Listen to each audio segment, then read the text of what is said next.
Well, hello and welcome to episode number 380 of the Plane Talking UK podcast. I'm Carlos, and in this week's show, one airline celebrates 75 years of cargo operations, an A330 doesn't want to take off, and we take a look at the ultimate paper aeroplane. In the military this week, Armando shares his personal thoughts on the situation in Afghanistan, and he takes some questions from the team and the chat room. So joining me this week, as always, in the PTUK studios, it is, of course, my amazing co-host, Matt Smith. He's not stressed at all. Hello, Matt. Hello. I think it's working. I don't know what's wrong. Oh, that was abrupt. Oh no, that was abrupt. I know. Okay, we've left Carlos in the left seat this week, and I think it's safe to say it hasn't really gone according to plan. But never mind, we'll soldier on. Okay, yes, yeah, I'm fine, thank you. We've had some very weird audio gremlins that have been. No, that's the you want the picture. No, what's wrong with that? Well, it's dark, isn't it? Never mind. Anyway, okay. we've got some issues with the studio this evening, and we literally have no idea why. So we're frantically trying to get to the bottom of it. But the good news is Nev is here. So he's a bit cross that it's known only that we started half an hour late. But other than that, he's still here. I'm not crossed in the slightest. I think we'll need a meeting after this, don't you? Yes, I think so. Yes, I'll lie down in a dark No, room. these things happen. But actually, if you think about it, this is episode 380, but all the times we've gone on air live, very rarely have we had difficulties which have caused us to put quite a delay into the show. Indeed. So, yes. We haven't had one of these for a long while. No, we're on air. That's the main thing, I suppose. We're on air, so thank goodness for that. But Joining us back this week, he's back. Thank God he's back. It is the legend that is Armando. Hey guys. That was interesting, the last 30 minutes. That was fun. So for anyone listening to the audio podcast, you missed the best part of the show. Don't say that was very similar to walking out to your airplane and just nothing's working quite right. Yep. And you get maintenance up there and they can't duplicate. And at the end of the day, the solution is, you know what, just pull the power. Let's go dark. Start from scratch. Absolutely, and that's essentially what we've done there. So it's not yes, a bit stressful. Anyway, we're rapidly running out of time already, so we probably should just bash on. Carlos is now trying to take us off air. That's good. Someone left it hovering over there. Someone else has got control. John's playing around with the mic. He's keeping an eye on us, I think. Right. So Armando, you've got our weekly roundup for this week. You've got a bit of info, haven't you? I do. So yesterday, if you were on social media, if you're on anything, if you're not living in a hole, was National Aviation Day. Lots of great pictures were posted on social media. But in the U.S., that was celebrated yesterday, August 19th. National Aviation Day is observed on the occasion of Orville Wright's birthday. It's been celebrated since the proclamation was made by President Franklin D. Roosevelt in 1939. So just as we were looking this up, it came to our attention that it has actually been 100 years since Bessie Coleman, who was the first African-American and Native American woman to hold a pilot license, as well as the first Black person to earn an international pilot's license. And that was celebrated, actually, Sisters of the Skies, which we had an interview on the International Women's Day podcast. So well done to everybody in aviation. Happy National Aviation Day. Do you know, I didn't know that. I had no idea that was the case. I knew when it was, but I didn't realise it was celebrated in the way that it is. I've learned something too. Do you mean social media now? Because that's pretty much what it's been boiled down to. Well, that's the thing, right? Yeah. But no, it's good. And if you think about it, let's think about all the aviation that has gone on since the Wright brothers and all the rest of it. It's phenomenal, isn't it? The first 100 and something years. Yeah, the 747 was born. It's still flying. The A380 was born. It's being Malta scrapped. Got an airport. Yeah, and we know Carlos's priorities. Quite, absolutely. Oh dear, never mind. Yeah, 100 years. Can you imagine that? Scary, My goodness, isn't it? the advances we've made. Absolutely. So let's have a look and see who is in the chat room this week. All the usual family members in there, as always, this week. Nice to see you all in there. We'll have a quick run through. Joining us tonight, we have Mashers in the chat room this evening. Hello to you, Dirk S. Aircraft 5. Hello to you, Aircraft 5. Oh, some new names. John Ellis. Hello to you, John. For those of you who are new to the show, for a live show, it's not like this every week, trust me. Nick Codling, hello to you. Tanya W. Hello to you, Tanya. Miles High, hello. Tony S. Lee Davies, hello to you. Jennifer Parkinson, a certain Jenny in Rome, had a meeting with Matt this week. Did indeed, you? Yes, absolutely. We went I went for lunch with Jenny because Jenny's in Norwich, or was in Norwich, I should say. And we met for lunch, so that was very nice. Yeah. David Corsten is in Spain. He's joined us this evening, so hello to you, David. Just scroll through, make sure I don't Masha. Hello to you, Richard Adams as well. Just make sure I don't miss anyone out from the list. Neville Bounds is also in there. Obviously, you've got to have Neville Bounds in that. Mazouz Kareem, hello to you, Mazouz. We need to get a meet up with Mazouz. Really. Absolutely. Shuttlepod 1, Rackon as well. Hello to you. And Sturman, hello to you, Sturman. Hello to you. Hope you're well. He's obviously got a decent internet connection this evening. And welcome to everyone who's joined us on the show this evening. So loads of stuff to get through today, including loads of great aviation news, and we've got a little chat. Obviously, Matt will tell us about his little meeting with Jenny as well a bit more later, what they got to. Okay. Had a chat about. We had lunch. That's it. We need to know what the food was. Okay. But we've got loads of aviation news to get through, so we are going to start the show then, as we do each week, with a rundown of the weekly news from across the world and the UK. So if all the team is ready, yes. Woohoo! Let's go.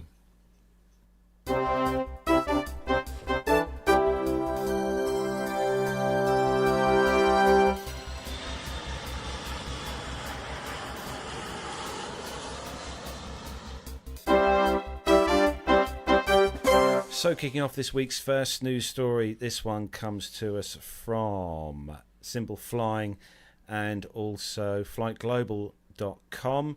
ANA's A380 returns to the skies for a second Honolulu trip. Just a handful of operators are currently operating the regularly scheduled A380s at the moment.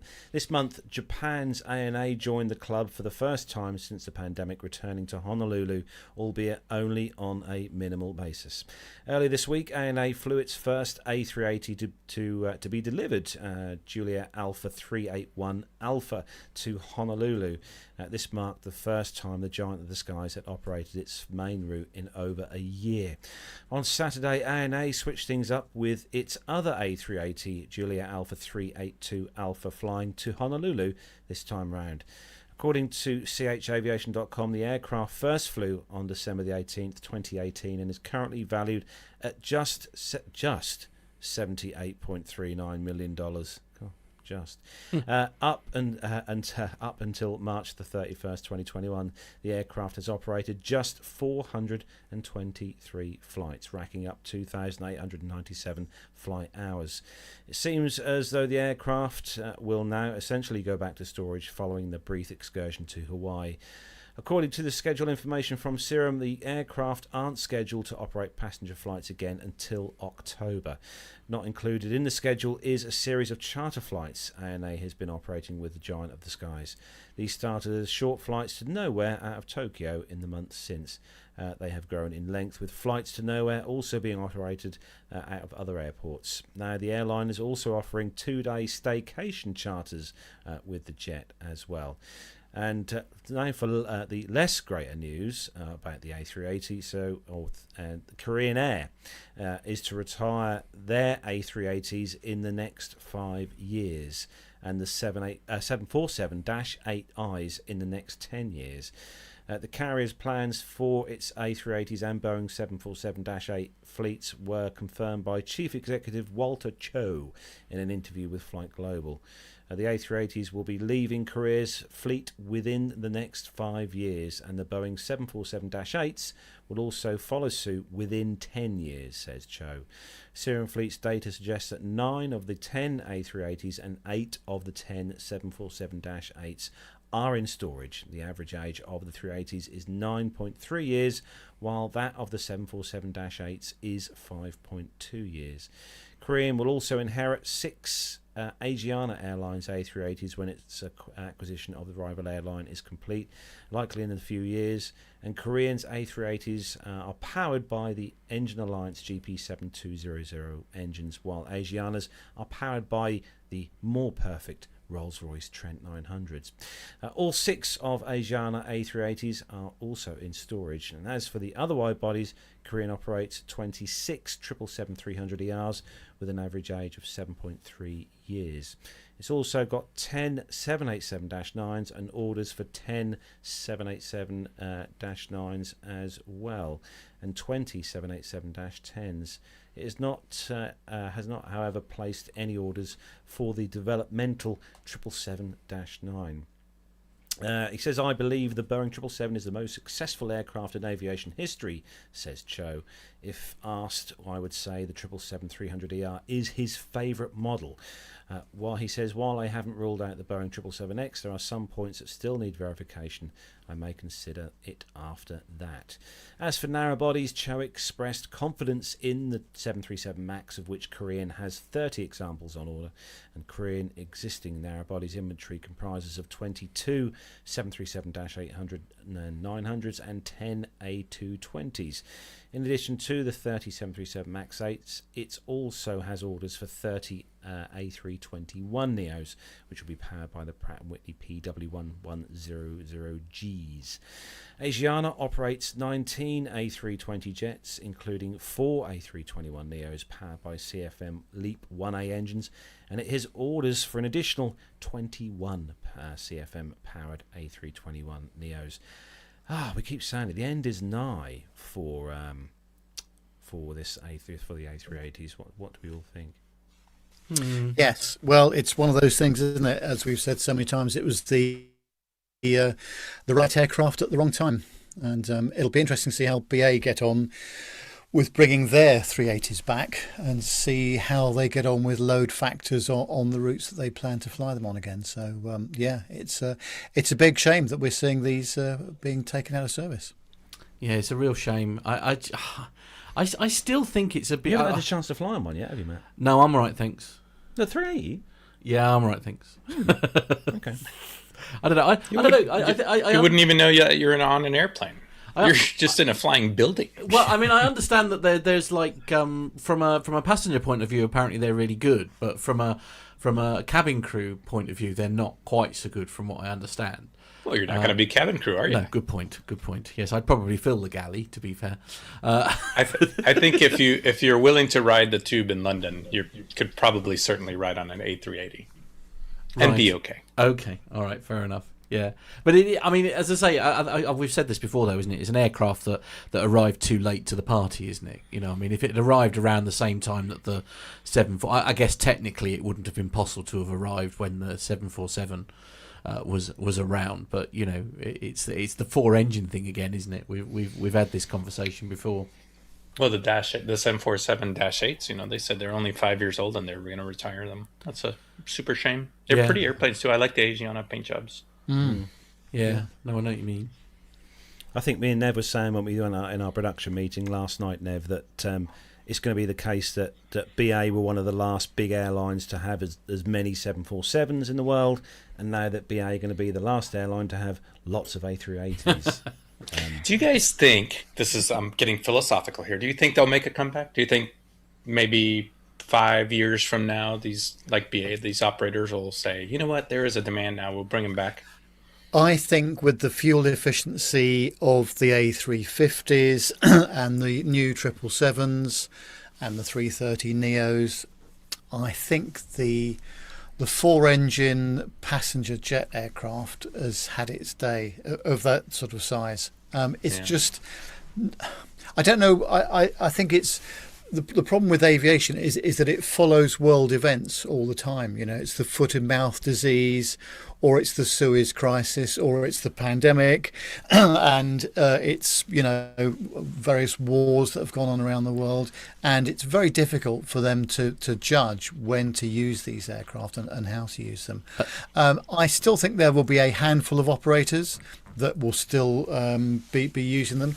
But then, of course, the manufacturers will say, well, it's going to cost us a lot of money to maintain them. And then we might have a Concorde situation where the manufacturers hiked up the cost so much that neither Air France nor BA could afford to operate it. True. So, Tony S is saying it'd be interesting to see how long Emirates operates them for, because, of course, they've got a lot of them, haven't they, at the moment?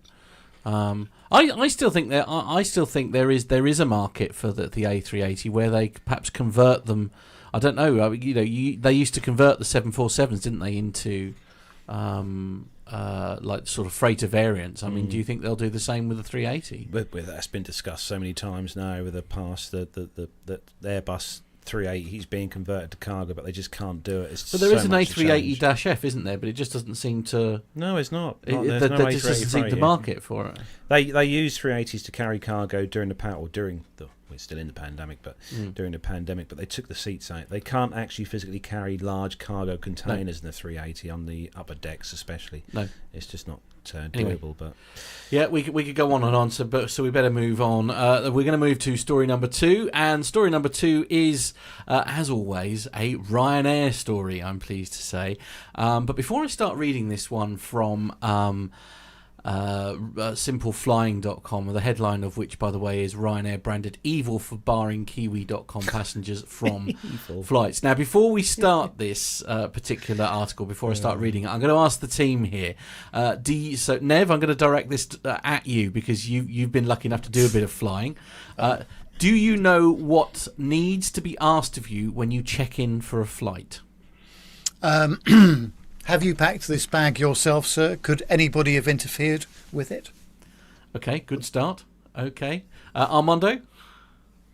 I don't know. Okay, good, lovely. Thanks for the discussion, chap. And the other one is, can you recall where this is asked of you when you check in online? You need to if that is indeed the question, yes. You have to tick the box to say that you have packed the bag yourself and nobody could have interfered with it and that kind of thing. I think in most online ticketing systems there's that.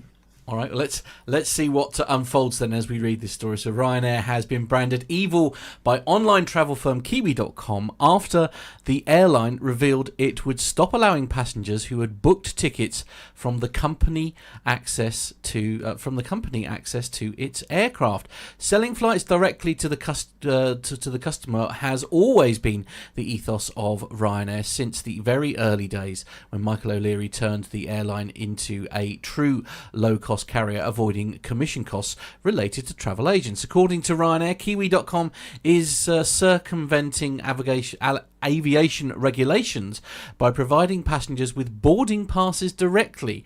The airline cites EU Regulation 2015/1998, which states the air carrier shall ensure that passengers are informed of the prohibited articles listed in attachment 4C before check-in is completed. Passengers shall be informed of the prohibited articles listed in attachment 5B before check-in is completed. Ryanair argues that it cannot ensure that passengers have been informed of these prohibited articles when Kiwi.com completes the check-in process. As a result, Ryanair told Simple Flying that it has decided to ban passengers holding Kiwi.com boarding passes from boarding any of its flights, as they have not complied with Ryanair's safety and security protocols during check-in. The Kiwi.com booking process offers a feature to automatically check passengers in for flights once their name and passport number has been provided. The free service then sends the generated boarding pass to the passenger. Kiwi.com told Simple Flying that these are precisely the same as the Ryanair boarding passes, but with the Kiwi.com colours and branding instead of Ryanair's blue and yellow. Kiwi.com stood by its decision, telling Simple Flying that there is no such fake boarding pass. Kiwi.com complies with all the requirements to ensure safe travel for our customers and have done so for years. While Ryanair isn't happy with Kiwi.com, it seems as though the feeling is mutual. Kiwi.com said, threatening not to board customers is petty and an evil Ryanair practice to try and stifle customer choice. The real reason for this action is because Kiwi.com often sells Ryanair tickets cheaper than Ryanair, and they don't like it. To sell these tickets cheaper than Ryanair, Kiwi.com sells the fare at a lower price but makes a profit when selling ancillaries such as boarding, a priority boarding or checked baggage, such as it is at the low-cost airline. Kiwi.com goes further. While Ryanair typically only offers point-to-point flight boarding, Kiwi.com also allows passengers to book self-connections with the carrier, including a dedicated transfer service at some airports such as Milan and Budapest. Under a month ago, Simple Flying reported that Southwest Airlines had sued Kiwi.com, stating that the website violated Southwest Airlines' terms and conditions by selling tickets without permission. So, how could they offer flights cheaper if Ryanair so offered a flight for $9.99? Yeah. So I use Kiwi.com since it started. I actually, when I lived over there in the UK, I almost always used Kiwi. When they started, they had a really good refund policy and a travel guarantee where if you missed connections and things like that, they would cover you. I remember, so one time I booked on Kiwi from London to Reno, and that took me, so the way they do it is it was a self-transfer, and I was happy to do it with just a backpack, right? So I didn't have to check bags. But it was one separate reservation from London to Oakland, and then on Norwegian, I believe. And then what essentially they did is they booked a second ticket, a second reservation from Oakland to Reno.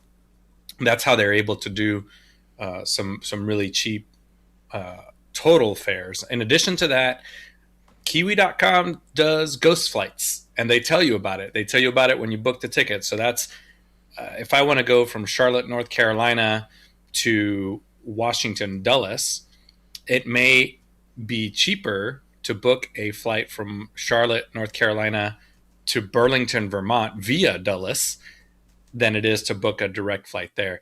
Now, Kiwi.com is open about this practice. When you book the ticket, they tell you, they give you a little disclaimer saying, hey, this includes a flight segment that is you are not going to complete. The airline may ask you, because I think most airlines don't like that. They may ask you about it, but rest assured it is perfectly within the bounds of the law. So they find these loopholes to offer a cheaper total fare than through any of the other, Expedia, Yahoo, Kayak, any of those other providers, Orbitz. So or directly through the carrier. So I think a lot of carriers are trying to just figure out how to get rid of Kiwi. So is it? I mean, is it literally what they're saying then? It's essentially that they don't like the idea of somebody sort of muscling in on their ticketing, if you like. I think that's probably a big part of it, and they found a way to do that, and that's this passenger check-in questions. Legal loophole. That's probably to get out of it. Yeah. Okay. Well, but that's just me being a pessimist, right? Yeah. It's. I like Kiwi. Are they? I mean, obviously, we've two airlines we've mentioned here now that are unhappy with what's going on here. Is it just sour grapes on the part of the two airlines, or do they have a point? Well, I mean, if you're an airline, I've flown on American with booking through Kiwi if it's more advantageous to me, that's great. That I mean, as the consumer, I don't care what they sort out. I just want the lowest ticket, right? No, that's fair. Yeah. That's fair. I mean, Nev, you do quite a lot of like business flying and stuff. I mean, do you always book directly with BA, for example, or have you ever used? Yes, I do always. Our company in the US, however, I think they book through their local travel agency that they use for business flying.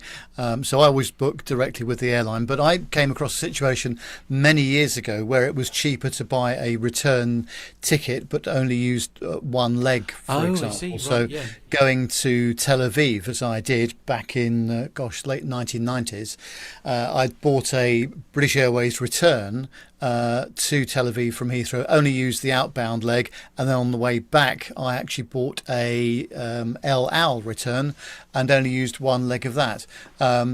Entirely properly, I would say, but the airline and particularly the security boys and girls were not happy about that at all, and they made it quite clear that they weren't happy about it. But it was back in the day when airfares were a lot more expensive than they are now. Okay. So people were trying all sorts of things to circumnavigate high value fares. Yeah, mind you, that was often the case on the train, isn't it? As well, it's a similar sort of thing where it would be often cheaper to buy a return ticket than it would be to buy like two singles or to buy a single.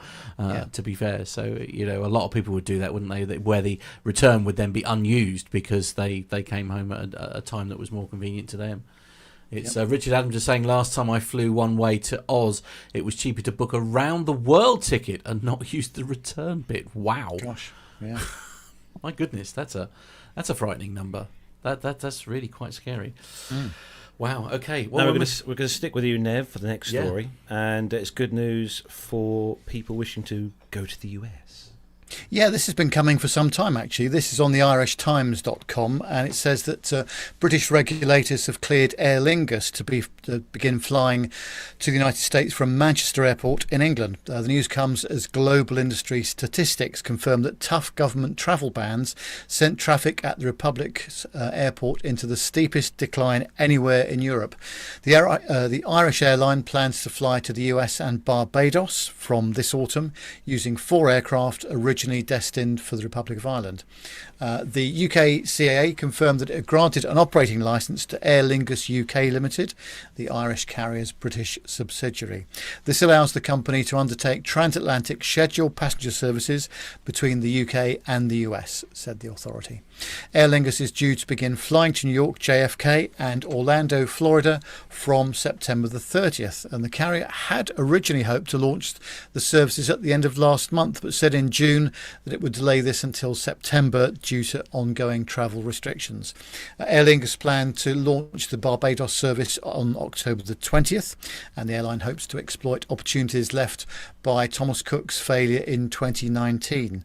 The US continues to ban discretionary travel from the EU and the UK, although observers say that the federal government could lift this in September, and I think that's probably what they're banking on. But I guess Aer Lingus will be using their A330s across the pond to do that. And interesting that they've set up a different company so that they can operate under a UK licence as well. So let's see how they get on. But that's...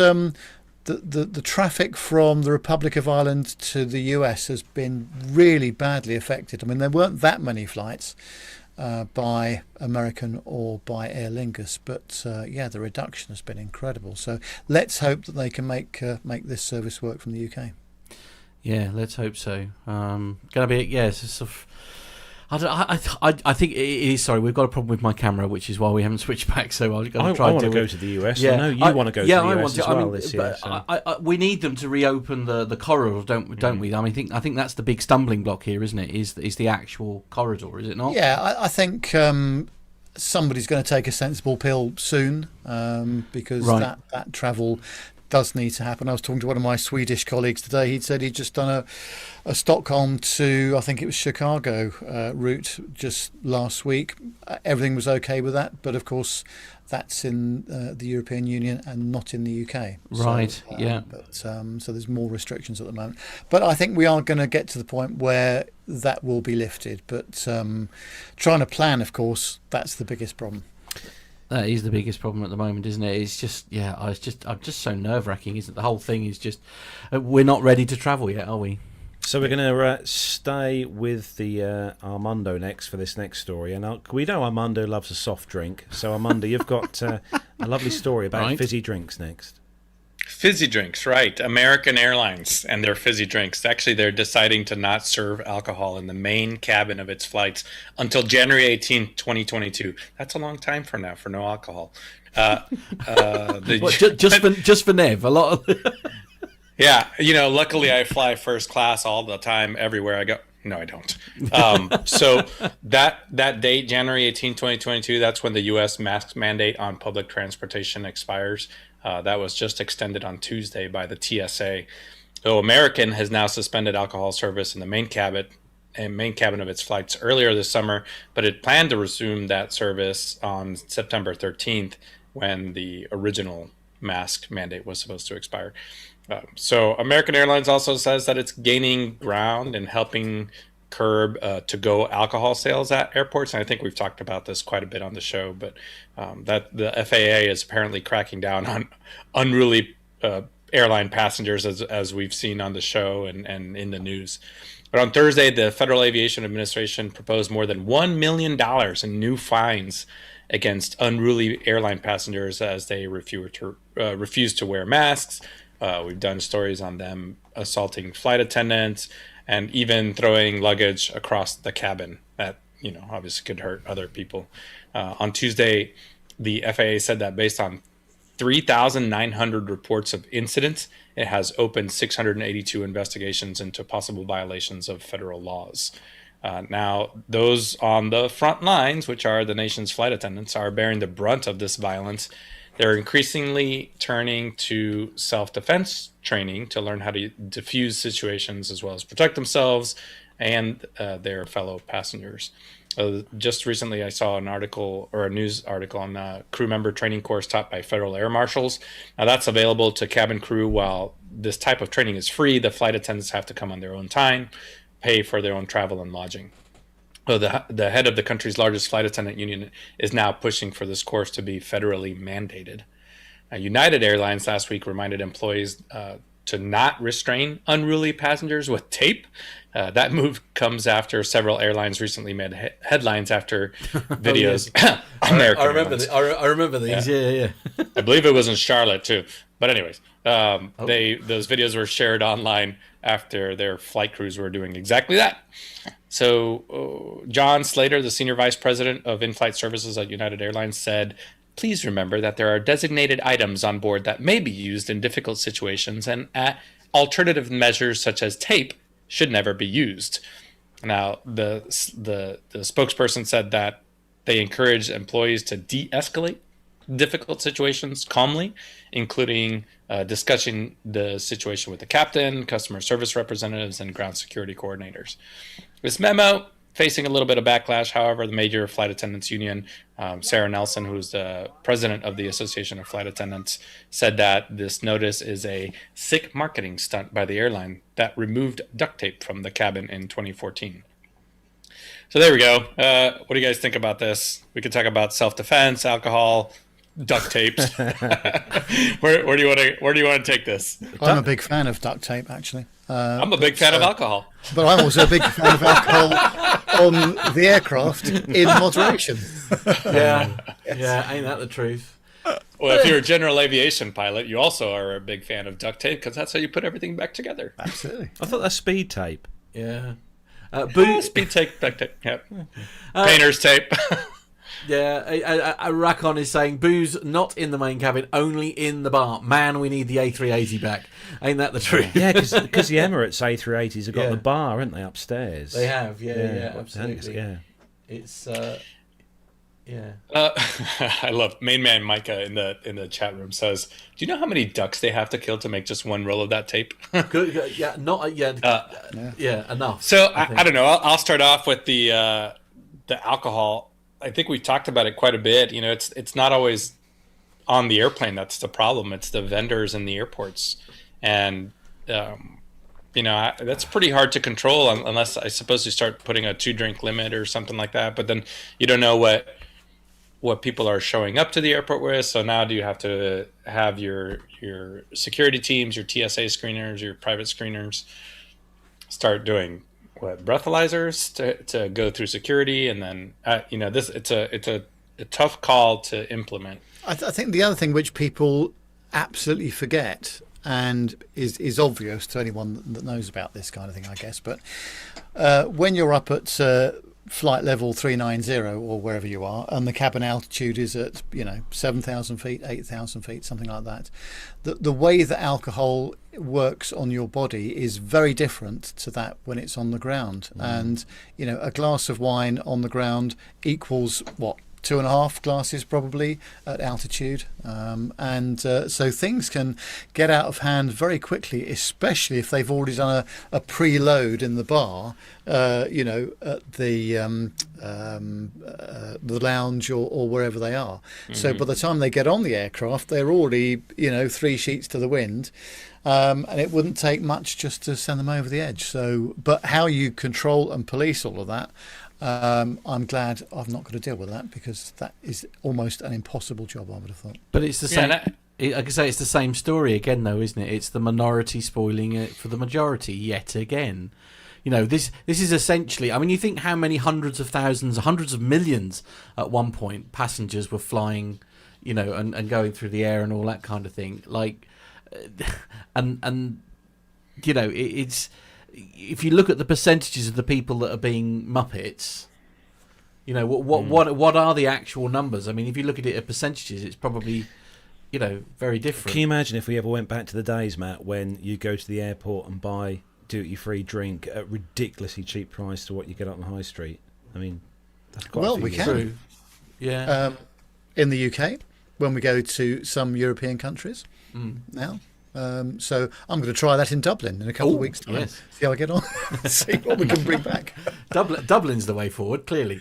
It is. Absolutely. Well, I couldn't agree with Nev more. You take somebody that's been drinking, and then there's a whole multifaceted aspect to this, right? Psychologically, where now you've taken that person and you've put them in such a small seat in a confined space where they're perhaps subconsciously feeling more trapped and more likely to lash out. So you have all these effects. You have the increased effects of alcohol at altitude. You have the confined space. Now we've done so many stories about everything's so volatile now. People are so adamant about their viewpoints on anything and everything. And then these poor cabin crews are just stuck in the middle of it. Yeah. So I don't know. John's probably going to get mad. So what about the self-defense part of it? What is this? Is this where we need to go? Is to teach our cabin crews more self-defense techniques? And I mean, we did have one flight attendant that had a couple teeth busted out. But what do you guys think about that? Yeah, larger reels of duct tape, maybe, perhaps. The other thing is, of course, I mean, alcohol, of course, is very well known for removing inhibitions. And it doesn't take much, especially at altitude in the cabin, for people to feel very free and easy about what they think about things and how they react. And again, I mean, the cabin crew are trained to within an inch of their life with all these situations. But at the end of the day, it's very difficult to police this. And this is before they get on the aircraft very often as well, isn't it? Shuttlepod1 says it right. He just says, for some reason, I've never enjoyed alcohol on flights. I'd rather stick to orange juice. I mean, see, I mean, I'm not a massive. As I say, Micah is also saying part of it comes from. Not a massive fan of orange juice. Let me finish. Part of it comes from a lack of communication, and individuals. I don't know how to express. Themselves in person to the public, just because you're so used to doing it online. I guess there is an element of that. I do quite like a gin and tonic when I'm in the air, though, to be honest with you. And I guess I'm looking at it this way: is that why am I having to be? I'm aware of the impact it has on me when I'm in the air, etc. why am I being penalised because other people are idiots? That's the frustration. How about this for a prospect? Drinking and driving is considered antisocial, dangerous and illegal. Yeah. But 30 years ago in the UK, it was seen as the norm and people did it and a lot of people got away with it. I wonder whether we'll get to a stage in our lifetime where alcohol is banned completely on aircraft because the cabin crew are unable to control the miscreants that spoil it for, the tiny amount of people that actually spoil it for the majority. So interesting. But it's you see the frustration. It comes, as a couple of people have been saying in the chat room. It comes back to that respect thing, though, doesn't it? I mean, that's what needs to be dealt with here. Is the respect for the cabin crew others. And for the respect for others, but especially to cabin crews. Like you by all means hate the person that you're sat next to, but when the cabin crew come over and say, all right, come on, enough is enough now, at that point you need to go back into respect mode, and that's the thing that needs dealing with here is actually respect for your cabin crew. And as somebody else, as Tony was saying, that surely there's a safety aspect too. What if you need to evacuate the plane? I mean, drunk passengers are clearly going to be a liability in that scenario, aren't they? Or do you think the adrenaline will kick in and it not be a problem? I don't know. That's a tricky one, actually. Do you know what I think? I think this is never going to go away. This is going to be an issue that we're going to have, and we're going to keep talking about for quite some time in the future. It's going to be here for a while. Yeah. Anyway, we better move on, I suppose.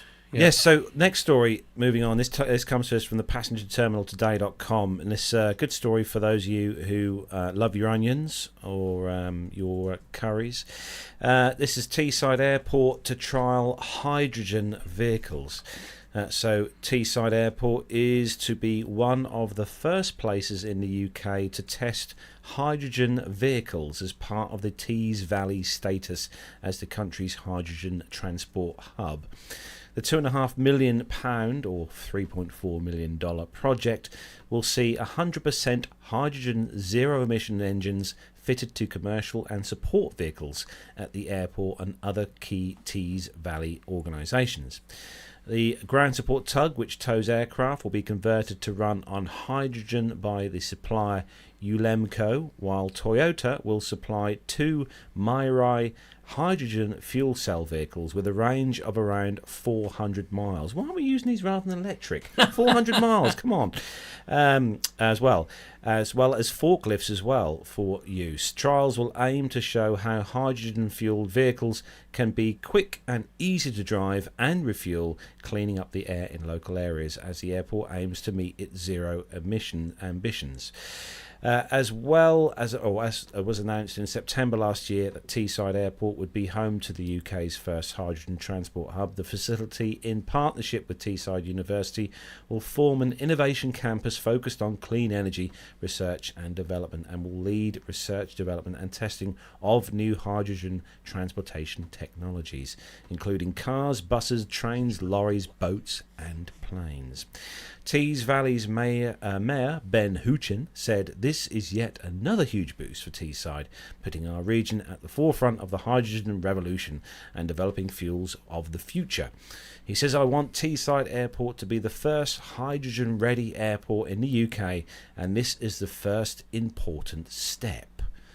Well, it's a damn good idea, I think. I mean, 400 miles as a range for these I vehicles. think personally, especially the heavier types of vehicles, I think hydrogen is definitely the way forward. And it was very interesting to listen to a clip that I saw the other day at Lord Bamford at JCB was talking about how they're developing hydrogen engines for some of their backhoe loaders and other tractors and heavy stuff that they operate. I think this is a really interesting technology, and I think we're going to see a lot more of it, especially in the what I would call the heavy goods or the industrial type projects and products. Weren't they trialling coaches using gas or hydrogen, Matt? Well, there are gas-powered buses out there. Yeah. There are gas-powered buses out there that do the. I'm just going to politely remind you to switch cameras. Sorry? Yes. Because Nev is just smiling at us very sweetly. But I mean, there are.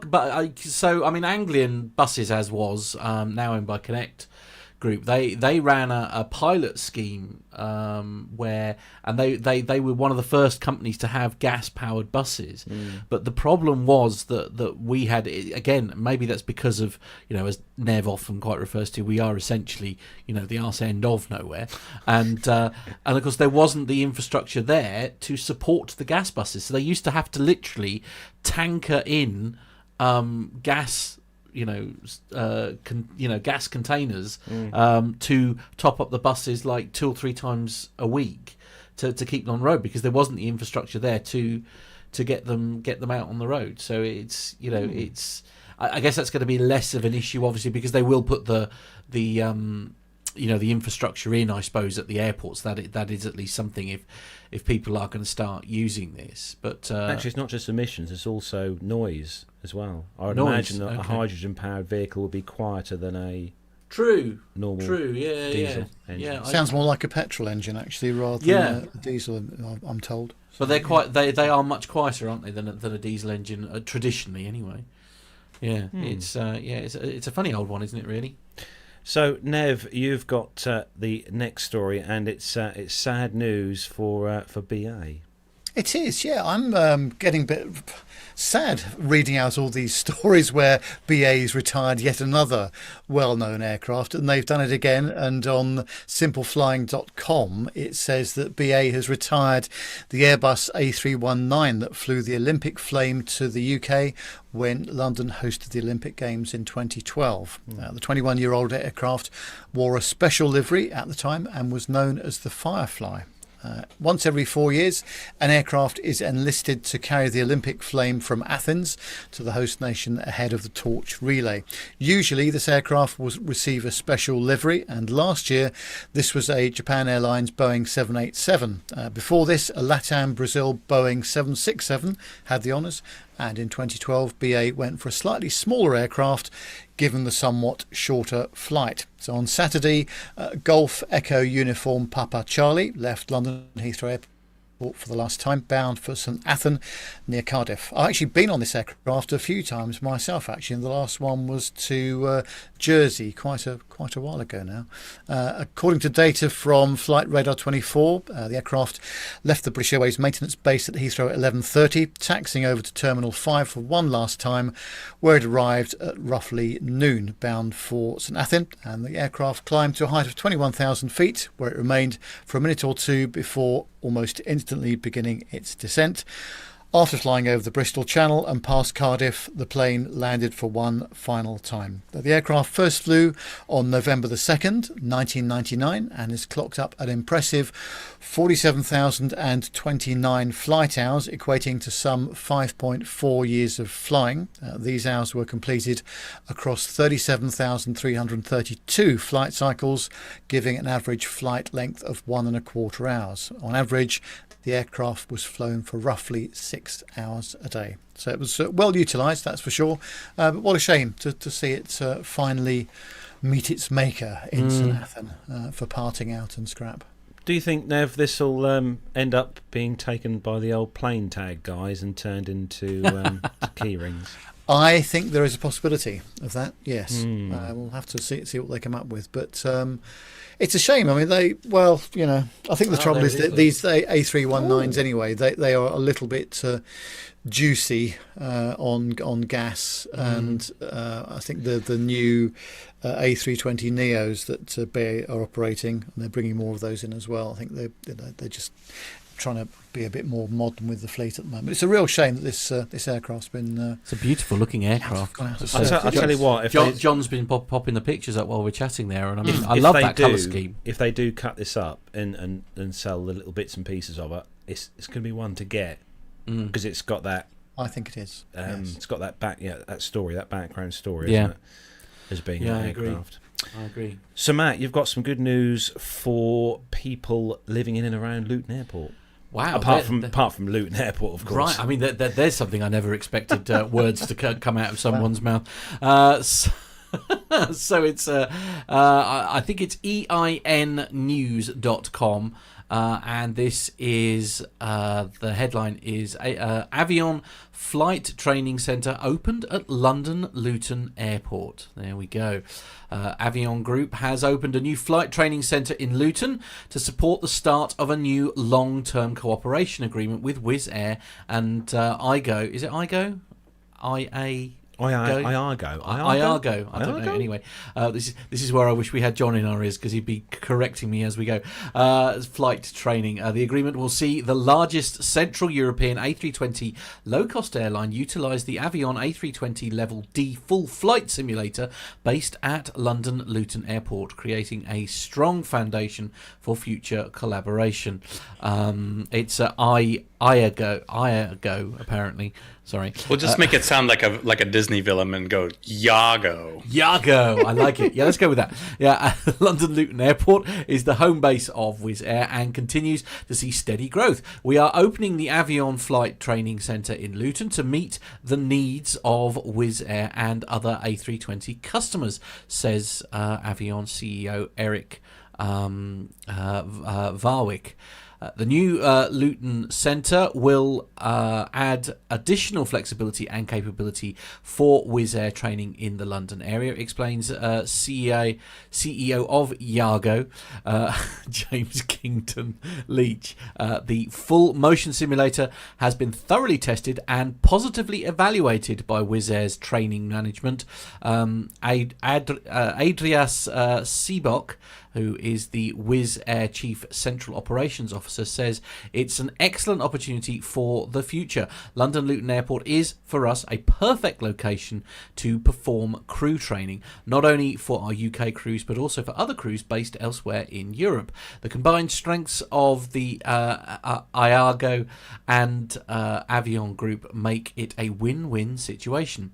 The simulator has been qualified by both CAA UK and EASA, designed to ensure effective and industry-leading UPRT capabilities. The Avion has developed an innovative, best-in-class full flight simulator. Do you know the one thing? And I'm not a fan of flying, as we know, but the one thing I've always wanted to have a go of is a full simulator. The motion, the full one that motion up and down, simulator, the level D. Yeah, the level D. I mean, I've been lucky enough to have a go on sort of some, and they are incredibly realistic. The static ones. Nev, obviously, you've spent an awful lot of time in there. The technology has moved on so much, isn't it? They are so realistic. The realism, actually, even on a fixed base sim, is really very good. But nothing can beat being in a real simulator on hydraulic rams and the thing actually moving around. So absolutely, that would be nice to do, wouldn't it?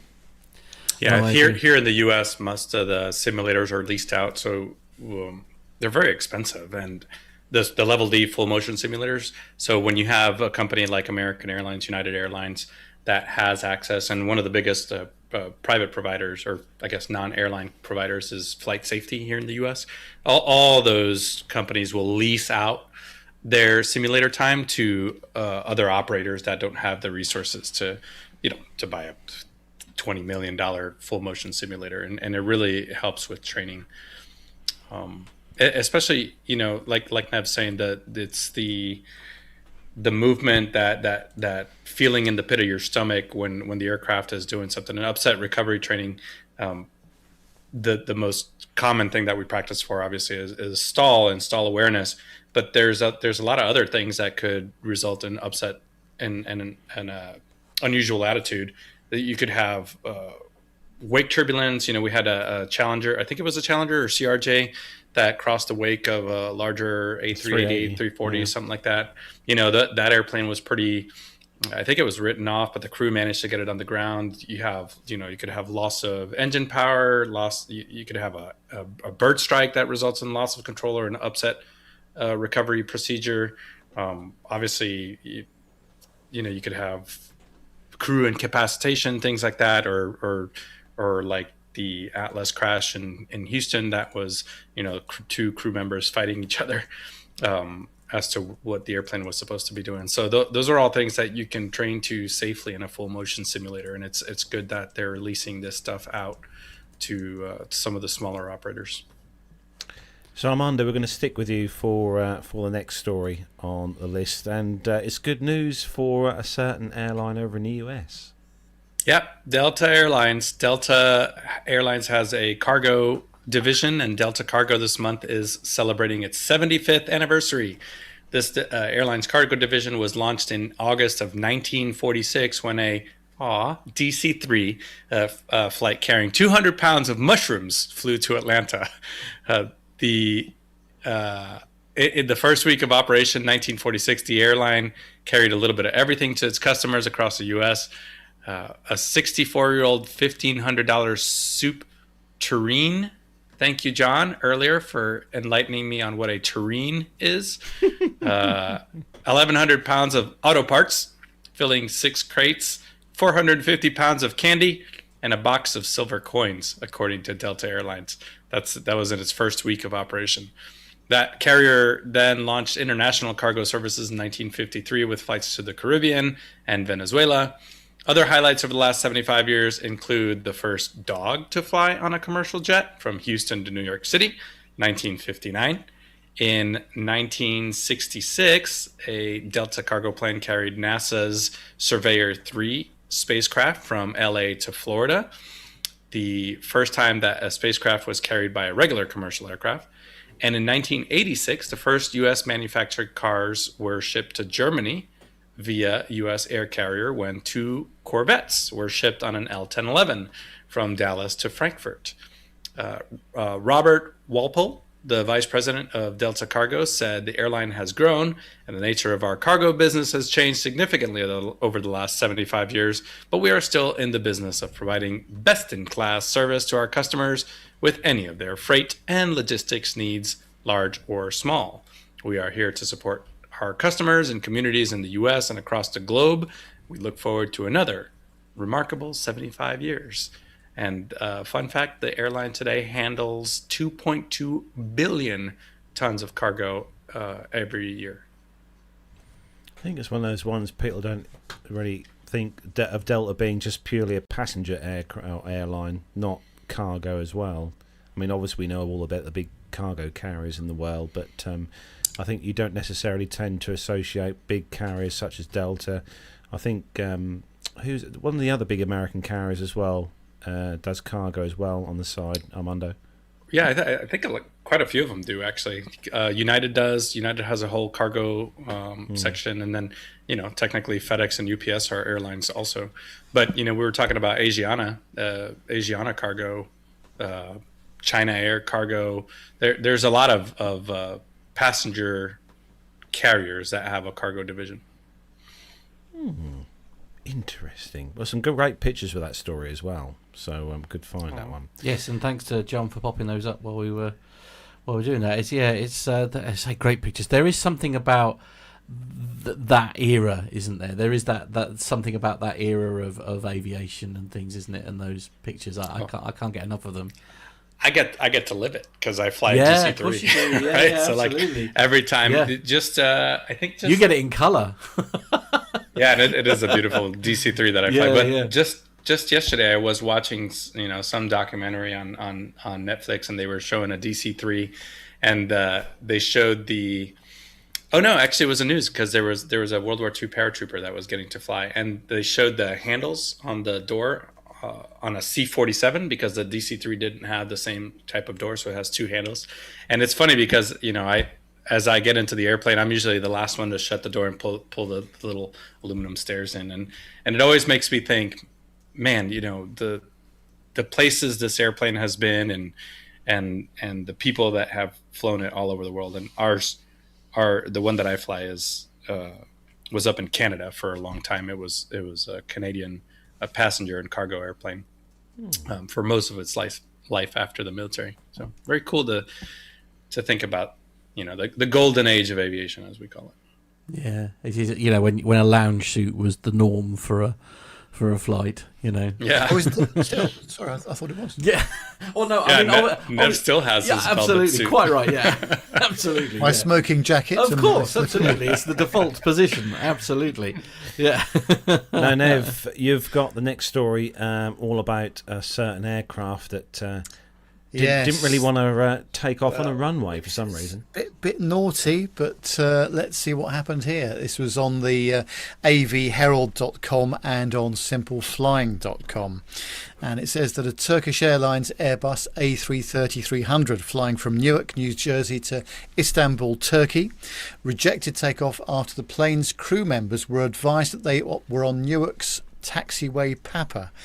This incident occurred on flight TK30, which departed just after midnight on Saturday, August the 7th, a couple of weeks ago.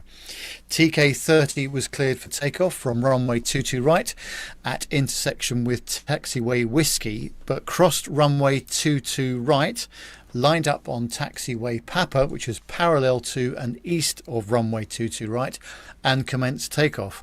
The tower cancelled the takeoff clearance, advising the crew that they were on taxiway Papa. The crew rejected takeoff at around about 90 knots over the ground, slowing to a taxi speed about 1,400 metres or 4,600 feet down the taxiway. They turned right onto taxiway Echo, crossed runway 22 right, and joined taxiway Bravo. The aircraft subsequently was instructed to taxi to the holding point at runway 11 via taxiway Whiskey, parallel to runway 29, where the aircraft held for about 45 minutes to let the brakes cool down. The aircraft was subsequently instructed to enter runway 11 at threshold, taxi along runway 11 to the intersection with runway 22 right, and line up on runway 22 right.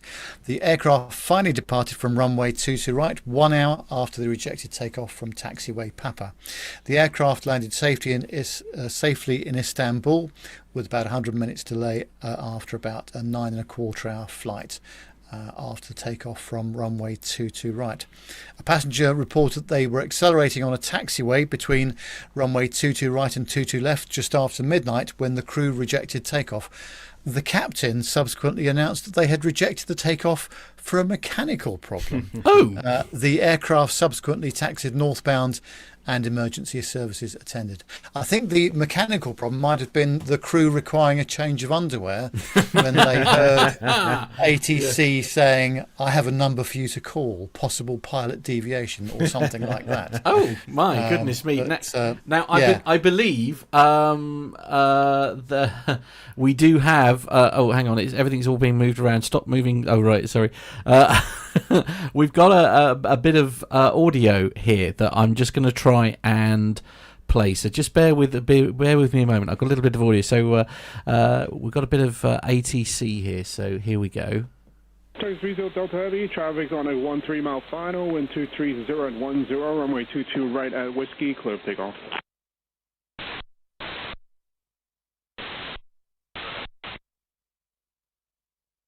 Turkish 30 Delta, just cancel takeoff clearance. Looks like you're on taxiway Papa, sir. Stop on the runway, Turkish 30, that's okay. And Turkish 30 Delta Heavy, you can taxi at Papa, and then turn right on Echo, hold short of runway 22 right. Take it down via Papa, Echo, right, Whiskey. I mean... Oops. So is it possible to share my screen? Yeah, no, we could do that. Yeah, we could do that. I'll show you a little bit of what's happening here. Yeah, go on. So if you guys can see that. Wow. Is it sharing? We can. Right. Yeah, we can see it. So you can see, well, first of all, this happened at night. I don't know how it's possible. There's blue lights instead of white lights. It should have been incredibly obvious to them, but maybe their landing lights are so bright that they were just showing just pavement. But you can see here, so on the airport diagram that you were popping up, Matt, this area to the east Sorry, this would actually be the... Can you describe this, obviously, for those who are listening as an audio podcast? Yeah, so the way Newark is set up, there's a crossing runway, which is about 6,700 feet, and then there's the two main runways, two right, two right, both kind of southwest-looking runways. In the middle of that, think of 2 lanes of a highway, so one going one direction, and then there's a median with a piece of pavement that is the exact same colors as the 2 runways that straddle it, that are on each side. So even just looking at the daytime image of this, it could be a little bit confusing. Now, for a big airplane that sits up that high, I'd be curious as to how they didn't notice the markings. But additionally, with the displaced thresholds, which means that the sort of really obvious runway markings that are those threshold markings aren't exactly visible, because you're just looking at arrows painted on the ground. That's great for takeoff, but you can't land there. So it's totally valid for takeoff. So I could see how the changes in the pavement and the concrete, the standard markings, but they aren't runway markings. I could see during the daytime how this could be confusing. At night, I think it would be a little bit harder, because those lights should be pretty bright. But they got about halfway down this call it center median before they got the airplane to a stop. That could have been disastrous if there had been another airplane. It was almost into the high speed period of the takeoff roll, wasn't it? I think there were 100 knots. Was it 100 knots? It's getting towards that high speed range. And I think the other thing is that's surprising is that the majority of Airbus aircraft are equipped with runway audible identifiers as well, so that when you are approaching a runway, it will tell you that you're on or approaching runway 22 right, for example. Now, I think that it's sort of standard procedure in most airlines for both pilots to confirm that they're on the correct runway. It is absolutely in every checklist. Right. Yeah. Okay. Every checklist, you're supposed to confirm that you're on the runway and that you see it on the pavement, and yeah. Wow. And I'm looking at the runway markings here on Google Earth, and there's nothing on the pavement that says 22 right. Yeah. Wow. I mean, this could have been absolutely disastrous had there been another aircraft. Yeah, absolutely. I mean, I guess the only saving grace is it was so quiet. I mean, obviously, not many operations. Clearly, as you say, it could have been an absolute disaster. I'd imagine they both had a meeting with the chief pilot that evening. I would hope so. I would hope there was some stern words had. Yeah, absolutely. Yeah. So there we go. Moving on to the last story then in the commercial segment this week, and we've saved the best till last, right? I think, with this story. This one comes to us from autoevolution.com. Heads up, guys, this is one you've been waiting for. So, Power Up 4.0, the motorized paper aeroplane kit. The ultimate childhood throwback. So, these days, paper aeroplanes are still a childhood favourite. I must admit, I do like paper aeroplanes. But it would seem that they are now being upgraded. It's called the Power Up 4.0 from the mind of a creator named Shia Gotine, and is simply a device that you can attach to a number of paper aeroplane designs with the sole purpose of turning your classic makeshift paper aeroplane into a RC-controlled motorised beast. If you feel like bringing back a bit of your childhood, then take the whole experience a bit further. This kit is $70 you can buy this for. That's about 55 quid here on Amazon. When you purchase the kit, you'll receive everything you need to strap the dual motor to your aeroplane, but you'll also receive a USB charger, spare propellers, and 4 templates for the Invader model aeroplane that you're seeing in the images on the screen. The most important feature on this whole gimmick is the motor. This dual motor setup includes a Bluetooth module that keeps a connection with your phone, and you can fly up to a range of, check this out, 230 feet or 70 meters. And guess what? Your paper aeroplane will be blasting around at a speed of 20 miles per hour or 32 kilometers per hour. One feature of this trinket is that of being considered smart, which means it is that the motors on board the computers includes a autopilot feature. What the exact flight pattern may be isn't specified, but the addition of a gyro accelerometer will help reduce choppiness and prevent nosedives. If anything like a nosedive or any other sort of accident does happen, you shouldn't worry too much, as the 4.0's construction is made of carbon fibre. Wow. And also includes a nylon reinforced nose. And the motor mount itself is designed to withstand impacts and still keep going. That doesn't mean to fly it into your little brother's head, however. Oh, yes. To fly your plane, you'll need to use a designated app. While some app experiences may seem useless, for the 4.0, the app allows you to do barrel rolls, loops, and hammerheads flight patterns. Oh, and the app also stores data from previous flights and sends you detailed recommendations on how to fly based on past experiences. Currently, the 4.0 battery only offers a maximum flight time of around 10 minutes. While that may seem like a downside, once drained, the battery will be up and running in around 30 minutes. So, there we go. Guys, Nev, would you want one of these? Yeah, that's on the Christmas list. Absolutely. See, perhaps I'm in the minority here, but I have a really, really cool drone that I have not flown anywhere near as much as I should have done. I've even renewed my license so that I'm legal to fly it, and I still, it's Mars High is saying it'd be really cool with a camera on. I don't know. I don't think it'll take the weight. That's the slight issue. Dirk S has got a really, really valid point in the chat room. Okay. How does this thing operate the elevator and aileron? Can I guess? Go on, Armando. I think it turns with differential thrust, because technically it's a you can log multi-engine time on this. So it probably uses differential thrust with the engines to make it turn left and right.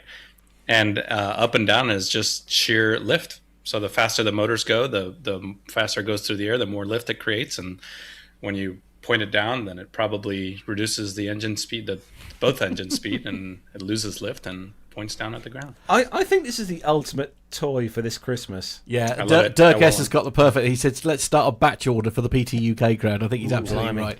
Yeah, let's look into that. That's it. Well, no, because we might, if we order it in bulk, we might be able to get it cheaper. Yeah. You see, like I said, and then we brand them.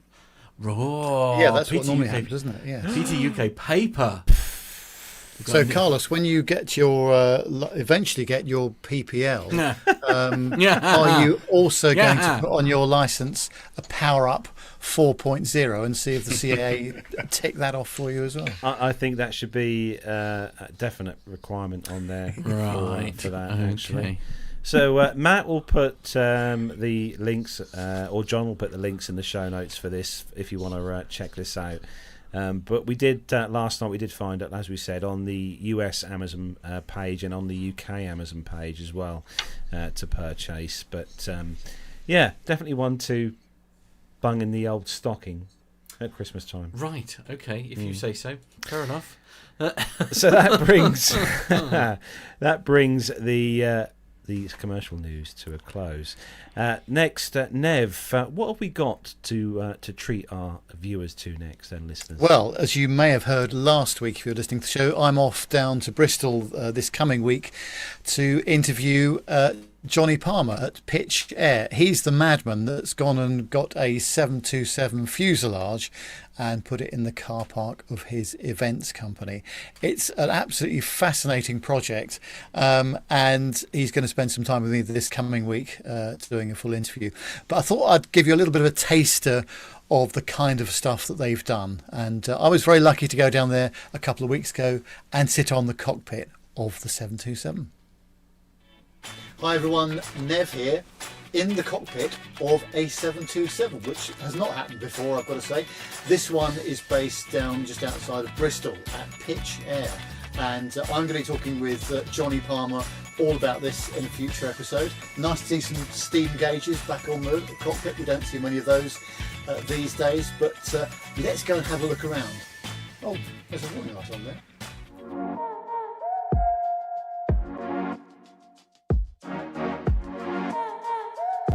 I'm Johnny Palmer. I'm the founder of Pitch, and I'm the guy that's behind the Pitch Air project. Basically us getting this aeroplane to Bristol so we can use it as an office. As a kid, I always thought, yeah, I want to have one of those private jets. That'd be cool, I'd love that. And I think that when you get this idea in your head, those things often happen, but not as I thought. I got interested in sustainability and reducing carbon and stuff and realized that flying around in private aircraft is just absurd. But I still love aeroplanes, so I ended up buying this thing, which doesn't fly, but is the ultimate in terms of private jets. So the stage we're at with this project is we've gone through getting planning permission, done the deal on the aircraft, bought the aircraft. I've got the transport organised, closures and police escort sorted for tomorrow. So now it all just has to come together and that thing be in Bristol by tomorrow lunchtime.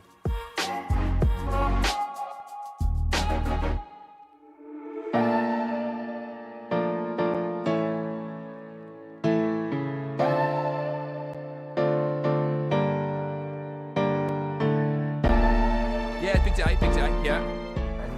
Anticipation. No, not at all, it'll be fun. And even if it goes wrong, that'll be fun, yeah?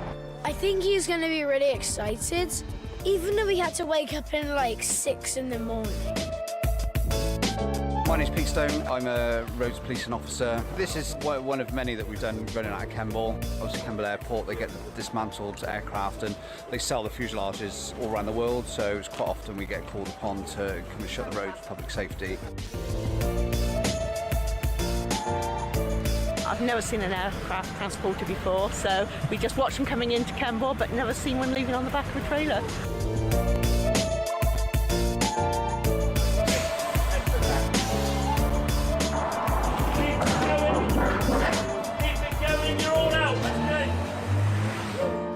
So we're pulled over on the side of the M5 now because the police in Bristol had a different route from the one that we're actually working to. So I'm hoping that they can find a resolution to this. As part of the live streamed event we've been doing online during the transport, we've been raising money for the Great Western Air Ambulance, and as part of their training operations, they managed to get their helicopter up in the air while we were driving Pitch Air down the motorway.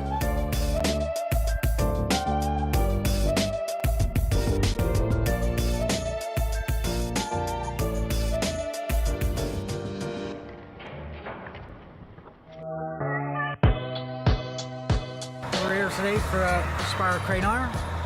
We're doing a lift, and this is my partner here in front. Right now we're getting the cranes into place. This is the first one, which I believe is 200 tons. That's going at the bottom of the yard. Then the airplane's going to come back into the yard. And the second crane's going to come in so they can get it from either end, raise it up onto the containers. They've done a really good job getting it here, and it's going to look amazing. This is going to be an attraction. It's so exciting. The buzz is just amazing.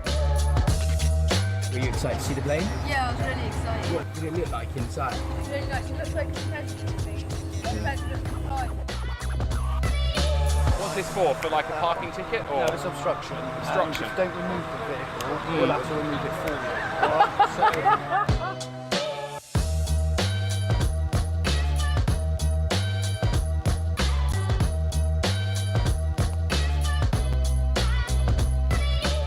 So it's been a mental weekend. Lots of stuff has gone wrong. We've resolved it. Hard work by everyone, and finally we've got it. Super happy about this. Job done.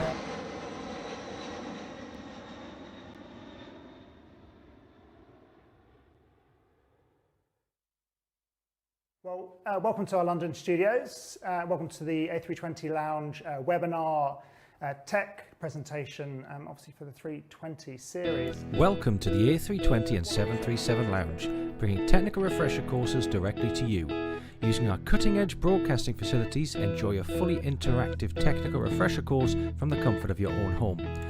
All of our webinars are live, and you can ask your instructor a question at any point during the day. All of our instructors are highly experienced and can help you. No more expensive nights away from home, no new software required, just an internet connection. Courses are run at regular intervals, so check out A320 Lounge and 737lounge.com for more details.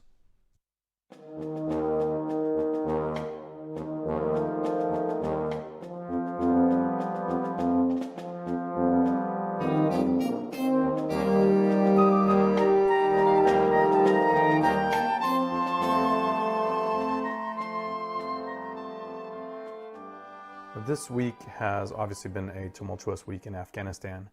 We've seen images of helicopters evacuating government buildings from Kabul. We've seen dramatic images of Afghan nationals flooding the airport looking for a hope to leave their country. And we've seen the terrible images of people holding on to the outside of a C-17. And it's now been verified that human remains were found in the wheel wells of numerous aircraft as those people hope to leave their country. Some of our very own podcast family are over there right now executing this mission. So on our behalf, I ask that you please keep them in your thoughts as they put themselves in tremendous harm. Well, this current effort is a multinational effort. In addition to the U.S. Air Force C-17s, C-130s, various helicopters, we've seen German A-400s, British C-17s, A-330s, French A-400s, and dozens of commercial aircraft evacuating people from Afghanistan. So as a former military member, my heartfelt thanks goes to all of those partner nations that have contributed aerial efforts, not just right now, but in the past 20 years. Now, if you'll indulge me for just a few minutes, I'd like to share some personal thoughts about the current situation as it relates to aviation and our listeners. These are my own reflections and thoughts. They are entirely apolitical, without a hidden agenda. They are, again, just my own reflections on the contributions of aviation in the Afghan conflict, and especially a nod to those that have been injured or killed in this conflict. And keep in mind that not all those injuries are visible or physical, and maybe share a little bit thoughts of where we go from here. So it's hard to imagine that it's been 20 years of conflict in one country. Now, I look back at historical archives and textbooks, and we often see numerous these numbers and time frames that are hard to put into context in modern life. Of course, there have been many internal conflicts, insurgencies, and wars that have lasted more than 20 years or longer. But in modern military history, the number of large multinational conflicts like the one in Afghanistan isn't very big. The military aviation mission in Afghanistan has been incredibly diverse. In the initial days of the war, the Special Operations Forces and their aircraft entered Afghanistan in the middle of the night, shortly after the attacks of 9/11, 2001. That multinational coalition that quickly formed was impressive as countries stood side by side in solidarity and resolve.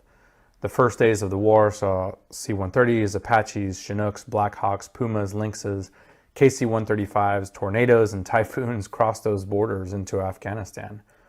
Shortly after the initial push, the host of cargo aircraft, fighters, and helicopters that flowed into the country and the region were impressive.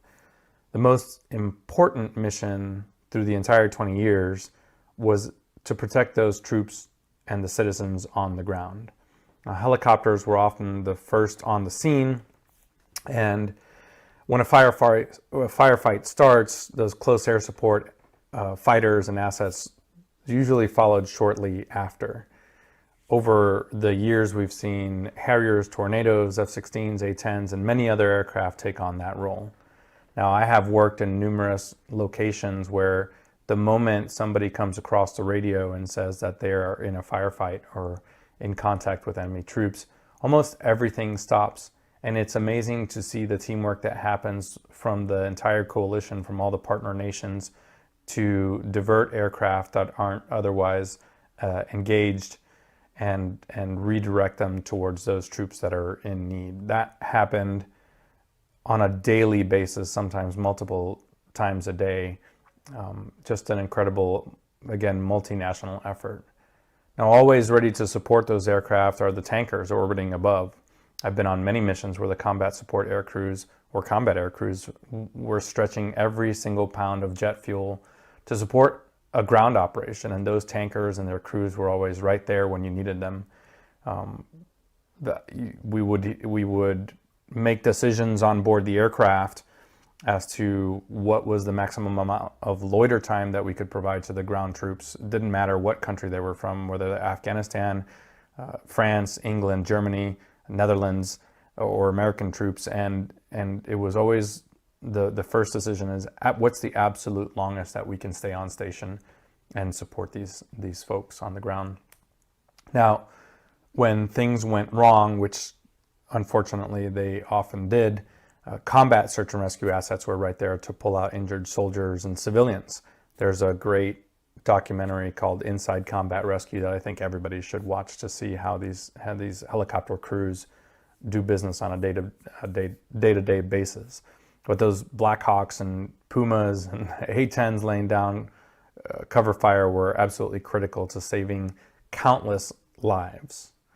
And of course, ever present were the watchful eyes and ears of the intelligence assets. We saw that evolve throughout the course of the war, initially from RC-135s and specialized C-130s to a host of light aircraft, including Pilatus's, King Airs, and even onto modified business aircraft like Gulfstreams and Challengers that we've talked about on the show.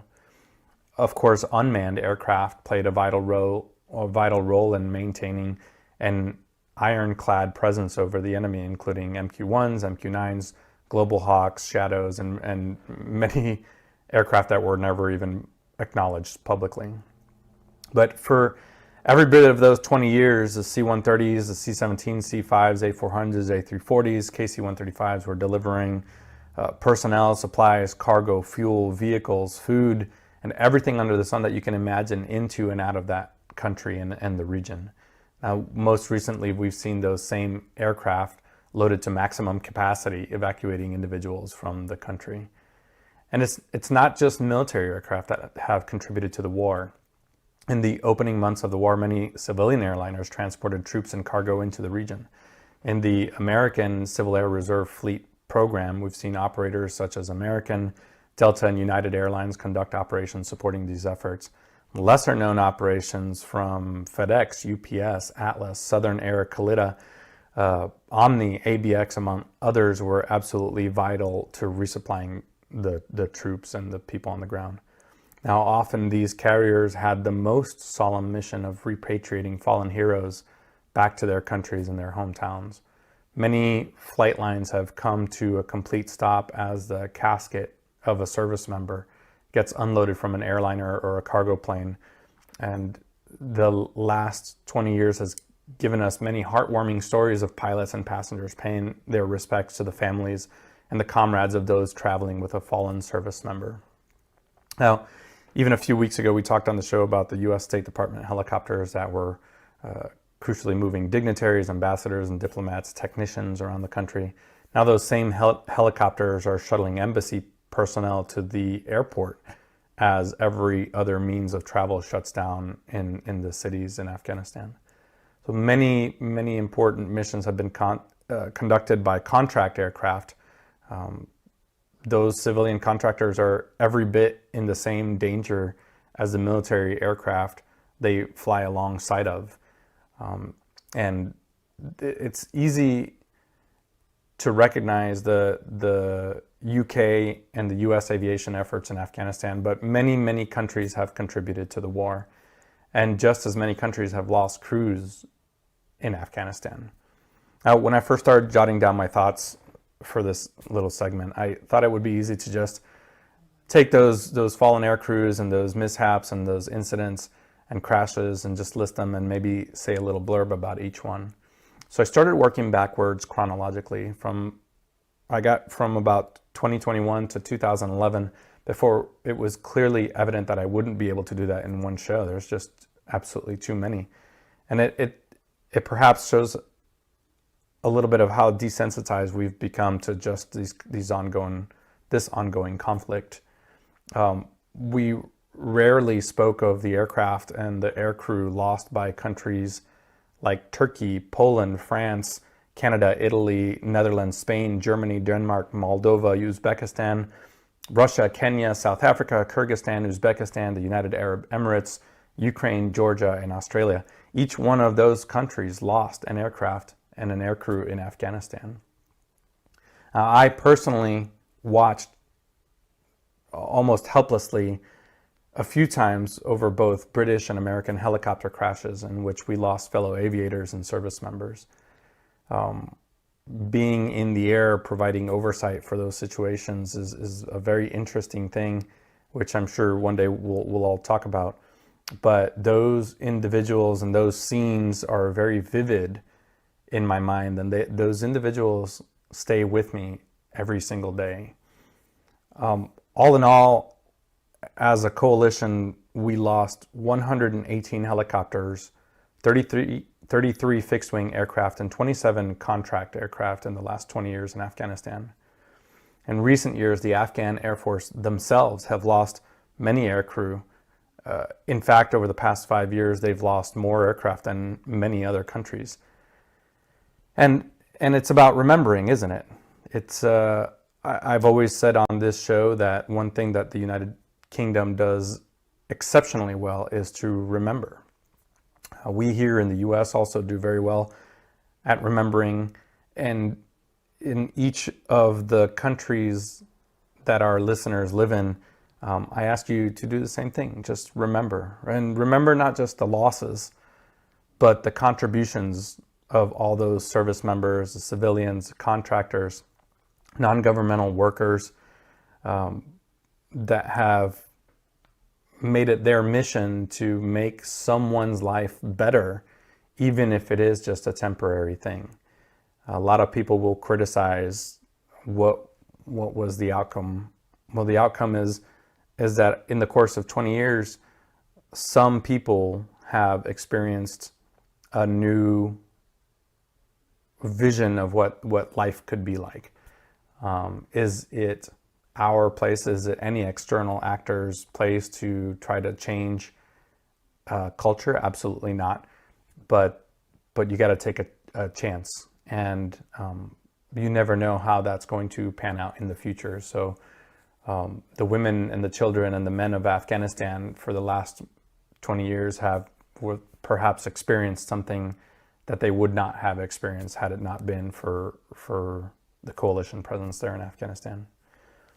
So where do we go from here? This is a challenging time for many that have had a role in this conflict. And in that, I include the families and the friends of anybody that contributed. Without the support of our friends and families at home, we military professionals aren't able to do what we do. To the many spouses, significant others, friends, children, families of those that serve, this is your time to reflect also. These are also your contributions. If you've supported the troops and the military, then this is your contribution also. It's going to be an interesting time, and as many of us reflect on what service means and what our service in the country means, it's important to reach out. And in the UK, there are veterans. There's some UK veterans resources. You can go to www.gov.uk, search for Veterans UK. They can help service members work through their challenges, provide help and support when they're needed. The Veterans Welfare Service is part of Veterans UK, and that links up veterans with welfare managers across the country. You can get to the UK Veterans Helpline. That's accessible at +44 1253 866 043. Combat Stress is the UK's leading mental health charity for veterans, offering free treatment and support to the men and women of the UK Armed Forces. Here in the US, you have the Veterans Administration has a wealth of resources, and that can sometimes be overwhelming in itself as how many resources are out there. But there are vet centers in almost every town and city. The Veterans Crisis Line is online, or you can reach them at 1-800-273-8255. Organizations like the Wounded Warrior Project and Rally Point are both great resources to connect with other veterans that can help. And it's not all doom and gloom. Sometimes it just helps to reconcile your service and talk to other like-minded people that have similar experiences. And everybody's journey is their own journey, but sometimes it's great to just talk through your thoughts and ideas and challenges that you may have. Share that with your friends, with your family, coworkers, your former service colleagues. I know personally my father served in Vietnam. He did 3 tours, and it wasn't until he was well into his 60s that he opened up to me about it. That generation didn't have the resources available to them that we do now, and the awareness about mental health and behavioral health and well-being that I think we were lacking that back then. So right now, what am I doing? I'm checking in on my friends. They're checking in on me, and despite what you see in the news and the flood of mixed emotions that comes with that, I believe it's important to just recognize your own contributions and those of your peers and the immediate effects of those contributions had. I know that was a little bit lengthy. It's aviation related. We would be naive to ignore the conflict and what's going on in Afghanistan. So I thank you for just giving me a couple minutes on this platform to at least share some of my thoughts. Now, regular viewers of the show will know that quite often we're rather guilty of chatting through some of the segments that we play. I think for the first time ever, we basically all sat here in silence listening to, can I just say, Armando, a very moving piece, and some of those photographs have really...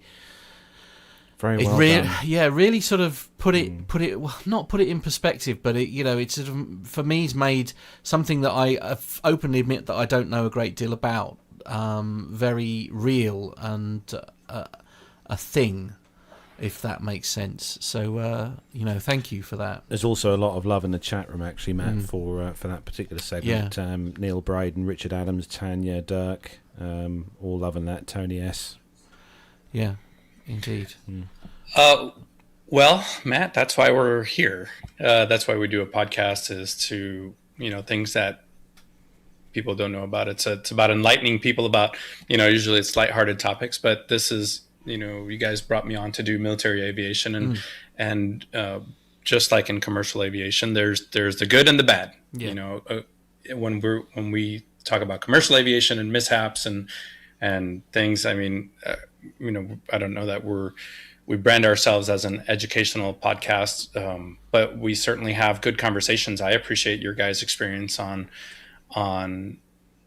the, everything that we talk about. My particular experience isn't unique. That's another part of this is there are hundreds of thousands of men and women that have served in so many roles, and it's not just the military, it's those civilians, the contractors, the NGOs, from, I can almost guarantee, every country that we have a listener in has some kind of role or contribution, not just to the conflict in Afghanistan, but Somalia, Syria, Iraq,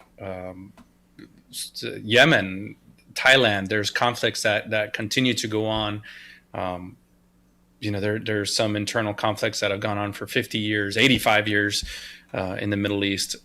This one is one that just kind of brought everybody together, and I think I think my experience is not unique. I think there's a lot of people that are your neighbors and the people that are sitting next to you on the tube and on the bus and in your workplace that have similar experiences that you probably don't know. Absolutely. It's it's rare, Armando. I have no words really. I don't know, Nev, I don't know if there's anything you wanted to add really. Well, I was just thinking that, of course, all the images that we're getting of Afghanistan today are hardly reflective, are they? I mean, No. we're subjected to 24/7 news, jerky camera, chaos going on at Kabul airport. But that last sort of 15-20 minutes gave us a time to reflect on the real meaning of it all. And I think that when you think of the number of people that have been out there over the last 20 years and the loss of life on both sides of the conflict, and many NATO countries being involved as well, it really does bring a lump to your throat. And I think that your perception of it, Armando has given great food for thought to us mere civilians that sit on our chairs and do Monday morning quarterbacking and saying how we wouldn't have done that or how we could have done that better. We weren't there, and I think it's a massive respect to all the military personnel that put their lives on the line for the rest of us. Yeah, I appreciate that, and everybody, military service people are they don't know how to take a compliment. They don't know how to take gratitude. Simple things like when you arrive in Baltimore, or you arrive in London, or you get off that C-17 back at Bryce Norton, and there's just short of a brass band and a menagerie of animals greeting you back. It's difficult for a lot of service members to internalize that gratitude. We don't know what to say. It's not just a job, but it's a life that we signed up to do, just like your first responders do, just like anybody signs up, to do something they're passionate about. So it's interesting when people say thank you, and you don't really know what you're welcome. That's a weird thing to say when you're coming back from combat. Capitalize on these people. I think we're all in unique roles to accept these individuals back into society and use them, put them to work. Military people make great workers. They're so dedicated. They're so able to solve problems, complex problems and dynamic situations that the best thing you can do is give them a role back home that they can put their skill set in.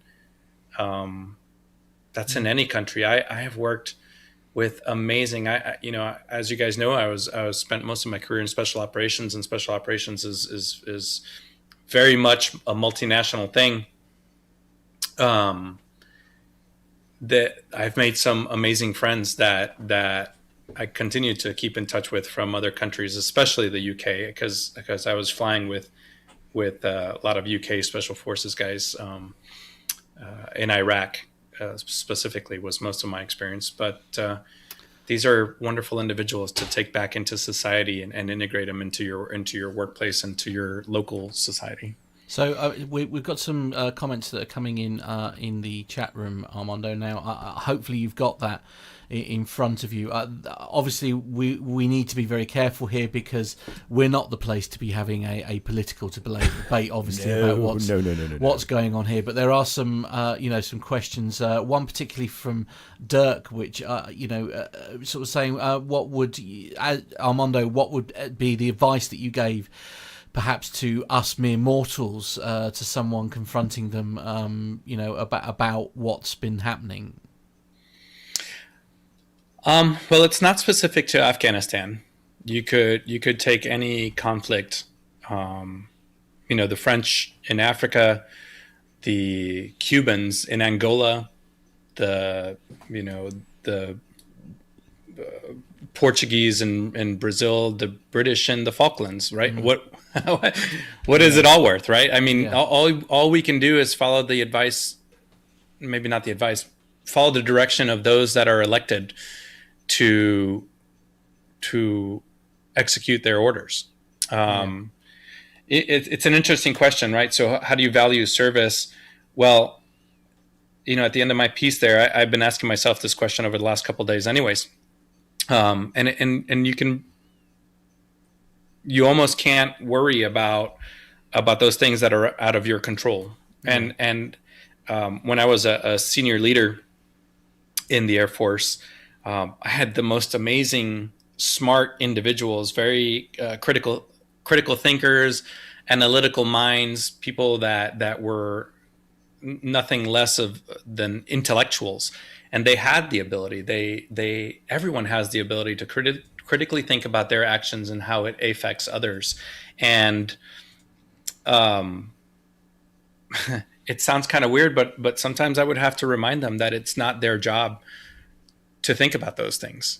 It's not their job to think about what's going on at Downing Street and what's going on at the Pentagon. it's perfectly acceptable to have an opinion, and you don't want people to not have an opinion about what they're doing, because that's where critical thinking comes from, and that's what you need the most in a conflict, is people that are able to operate autonomously within a small team. But it's our job, it's your duty. It's as long as you're proud of the accomplishments that you achieved while you were there. Did you execute your task? Did you execute your mission? Did you look out for your teammates? Did you return safely? And if you lost a teammate, are you honoring them with the service that you completed? Did your unit and your organization execute their mission in an honorable way? And that's honestly all you can wrap your head around, because you really can't worry about foreign policy. I don't know very many conflicts that have a positive outcome from a foreign policy. Nobody wins. Everybody loses in any conflict. Even the most righteous conflicts, somebody lost, right? Yeah. And at the end of the day, civilians lost lives, and no matter how careful you are, I suppose, in these things, it's that two countries go to war, but it is the civilians that suffer, I suppose, the most. Dirk X makes a good point in the chat room. Is there sufficient care for soldiers coming back from Afghanistan? I think it depends on the country's culture.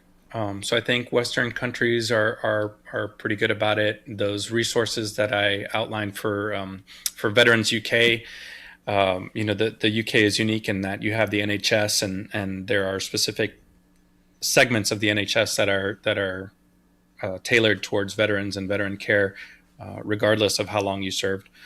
Here in the U.S., there is the Veterans Administration, which is fantastic at what they do, in addition to dozens of large private organizations and non-for-profits and charities that take care of veterans.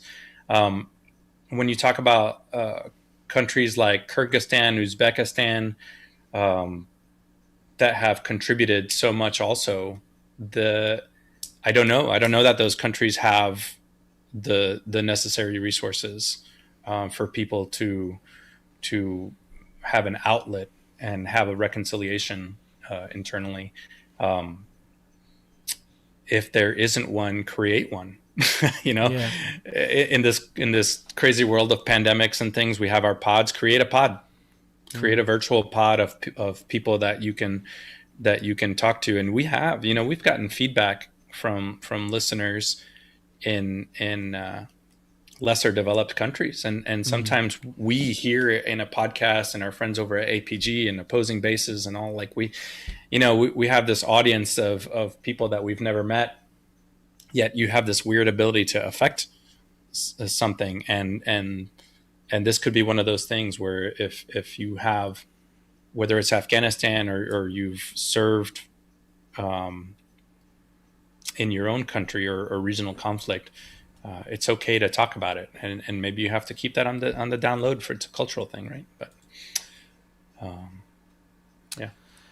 yeah. I mean, Mike has made a couple of interesting points or a couple of comments here saying it's a matter of duty and doing your job, half a league onward, and also saying that it's not about the politicians, it's about the guy next to you. And I suppose if that's the one thing that we can take away from this whole awful thing, is that actually let's forget about the political side of things. Let's concentrate on the actual humans that are involved here. I think that's probably a good place to sort of bring this to a bit of a close. I think if everybody's in agreement there. Nick Codling's actually very nice comment from Nick. Very nice comment in the chat room here. It's all your fault, Armando. He's saying, I've been so absorbed by watching you guys on my iPad that I've only just realised it's got dark and I'm sat here with no lights on, which is a testament to it. Well, as I say, on behalf of the whole team, Armando, thank you very much for taking the time to put that together. Thank you for sourcing those pictures as well. I've as I say, I found the whole thing very moving, and I'm sure if you don't have any objections, that we'll perhaps make that available for other people to, make it available for people to watch on its own little in its own little bubble, shall we say. So thank you for that. Absolutely. If you've got questions in the chat room, we're going to wrap up. Oh, hello. We're going to wrap up the show now, but we'll stick around after we go off air, and we can have a chat and answer some more questions on there too. So I guess that's a shameless plug for everybody to come over and watch us live on YouTube. Absolutely. Carlos, if we could trouble you to wrap us up fairly sharpish then. Yeah, we're going to start the wrap up then. Episode 380 of the show. Big thanks to everyone who's joined us this evening. Don't forget our social media links, if you don't already know: Facebook, Twitter and Instagram. Search for us on there, Plane Talking UK. Don't forget as well that WhatsApp number, +44 757 2249 if you want to get your picture featured on the green screen behind me and Matt here in the studio. You can send that picture to that number, or you can email it to podcast@planetalkinguk.com. You can send voicemails and pictures into there as well.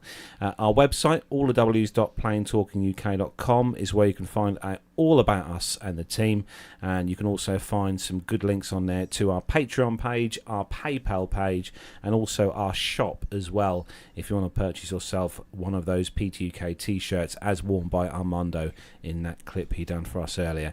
And you can also get yourself a PTUK mug if you want to drink your coffee, tea or whiskey out of something incredibly gorgeous to look at. Don't forget to subscribe to our channel as well. Whose picture's on it? Just who's no, okay. Right. Don't forget to subscribe to our YouTube channel as well, and to click on that subscribe and click on that bell icon where you'll get notifications when we go live to do a show. And also on our website you'll find the Amazon link to do your shopping through, which I'd done last night and ordered 58 toilet rolls. Lovely. So you can do things like thanks that for sharing through that Amazon link. Wow, okay. I use the Amazon link on our website. You use toilet paper, I should hope so. I know. Also, actually, just as you're wrapping up there on the subject of pictures behind us, thank you very much to John Jester, who sent us the picture that we have up on the wall behind us today. So thank you. Beautiful picture. So if you want to feature your picture on there, send it. Can I just point out that it's taken from the left side of the aircraft, from the captain's window, because he just upgraded. So congratulations to John Jester. He is now a captain of the Queen of the Skies. You literally, as I say, I completely wasted on me. I didn't know that at all. So thank well goodness done, John. Absolutely, indeed. There we go. So there we go then. That's all the links you need for the show. And don't forget, if you're an audio subscriber or audio downloader of the show, leave us a review on iTunes. We'd love to hear a review on iTunes, and that also helps to push our show up the league tables on iTunes. We haven't heard from Nev for a while, so I think Nev should say our final goodbyes. Oh, well, that's very nice. But no, thanks everybody for joining tonight. Sorry for the slightly delayed start due to a bit of technical weirdness, which we probably still haven't got to the bottom of yet, but we will before next week. No, indeed. I'm going to have a very busy weekend in the studio, I think. I think so. But, I'm off on Wednesday down to the West Country, down to Bristol, to do the interview with Johnny Palmer. Can't wait for that. And I shall come back with lots of stuff, and it should be a good laugh, actually. We're really looking forward to seeing him. Yeah, can't wait. That's it. Take care, everyone, and we'll see you all next week. See you next Friday. Bye-bye. Bye, everyone. Have a great weekend.